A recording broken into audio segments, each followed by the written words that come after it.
1월 30일 오늘 만나 성경 말씀은 여호수아 20장 1절에서 6절까지의 말씀입니다. 주님께서 여호수아에게 말씀하셨다. 너는 이스라엘 자손에게 이렇게 일러라. 내가 모세를 시켜 너희에게 말한 도피성을 지정하여 고의가 아니라 실수로 사람을 죽인 사람을 그곳으로 피하게 하여라. 그곳은 죽은 사람에 대한 복수를 하려는 사람을 피하는 곳이 될 것이다. 살인자는 이 성읍들 가운데 한 곳으로 가서 그 성문 어귀에 서서 그 성의 장로들에게 자신이 저지른 사고를 설명하여야 한다.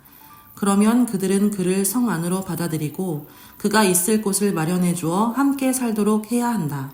죽은 사람에 대한 복수를 하려는 사람이 뒤쫓아온다 할지라도 그 사람의 손에 살인자를 넘겨주어서는 안 된다. 그가 전부터 그의 이웃을 미워한 것이 아니고 실수로 그를 죽였기 때문이다. 그 살인자는 그 성읍에 머물러 살다가 회중 앞에 서서 재판을 받은 다음 그 당시에 대제사장이 죽은 뒤에야 자기의 성읍, 곧 자기가 도망 나왔던 성읍에 있는 자기의 집으로 돌아갈 수 있다. 아멘. 오늘 만나로 만나주시는 하나님을 기대합니다. 드디어 땅 분배가 끝났습니다. 여호수아 19장 51절은 이렇게 마무리됩니다. 이것이 엘르아살 제사장과 눈의 아들 여호수아와 이스라엘 자손 지파의 족장들이 실로의 회막문 곧 주님 앞에서 제비를 뽑아서 나눈 유산이다. 이와 같이 하여 땅 나누기를 모두 마쳤다. 모든 지파가 땅을 분배받고 꿈에 부풀어 있을 때였습니다. 하나님께서 여호수아에게 다시 한번 말씀하십니다. 너는 이스라엘 자손에게 이렇게 일러라. 내가 모세를 시켜 너희에게 말한 도피성을 지정하여 고의가 아니라 실수로 사람을 죽인 사람을 그곳으로 피하게 하여라. 그곳은 죽은 사람에 대한 복수를 하려는 사람을 피하는 곳이 될 것이다. 모두가 분배받은 땅에 집중하고 있을 그때 하나님께서는 그 땅에서 살아갈 사람에게로 관심을 돌리셨습니다. 심지어 성전 일을 맡았던 레위 지파에 대한 처우보다 앞서 명령하신 것은 바로 도피성 제도였습니다. 하나님께서는 누군가 살인죄를 저질렀을지라도 부지 중에 실수로 일어난 일이라면 그의 목숨을 지킬 수 있는 길을 마련하셨습니다. 하나님께서는 이미 광야에서부터 모세에게 이 제도를 명령하셨고 가나안 땅에 도착하고 땅 분배가 끝나자마자 비로소 이 제도가 실현되었습니다. 도피성은 요단강을 사이에 두고 양편에 3개씩 마련되었는데 이스라엘 어느 지역에서든지 하루면 닿을 수 있는 거리에 있었습니다. 당사자가 피신하는 과정에서 죽임을 당하지 않도록 실효성까지도 고려했던 것입니다.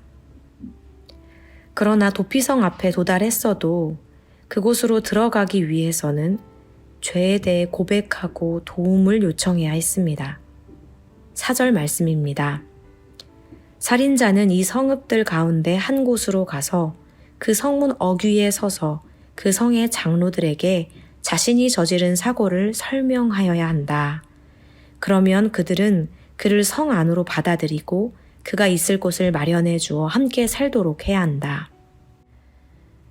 도피성은 무분별한 복수를 막고 생명을 존중하기 위한 장소였지만 현실적으로는 유배지나 다름없었습니다. 당사자는 당장의 죽음은 면했을지라도 대제사장이 죽기까지 도피성에 머물러야 했습니다.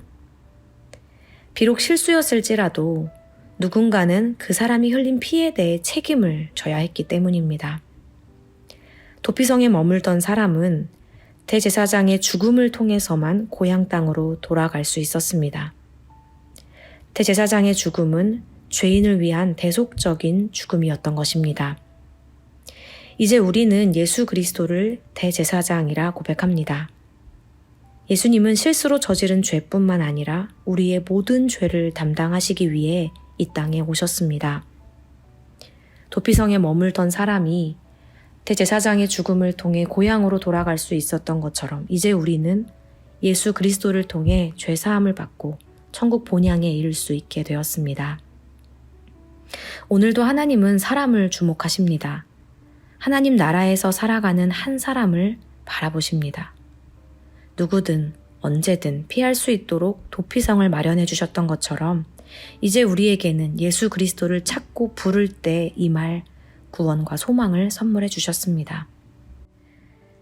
그러나 아무리 도피성으로 가는 길이 넓고 가까워도 그 문이 누구에게나 활짝 열려 있다 하더라도 우리의 죄를 고백하고 도움을 요청하지 않으면 그 안으로 들어갈 수 없었던 것처럼 예수 그리스도께 우리의 삶을 고백하고 도우심을 구할 때에만 그 은혜를 누릴 수 있습니다. 억울한 사람, 도움이 필요한 사람, 힘든 사람, 누구든 외면치 않으시는 하나님의 사랑에 잇대어 그 은혜를 덧입는 인생 되기를 소망합니다. 기도하겠습니다. 하나님, 우리가 하나님 나라를 소유하게 하실 뿐 아니라 그곳에서 살아갈 일상을 예비하시고 도우시니 감사합니다.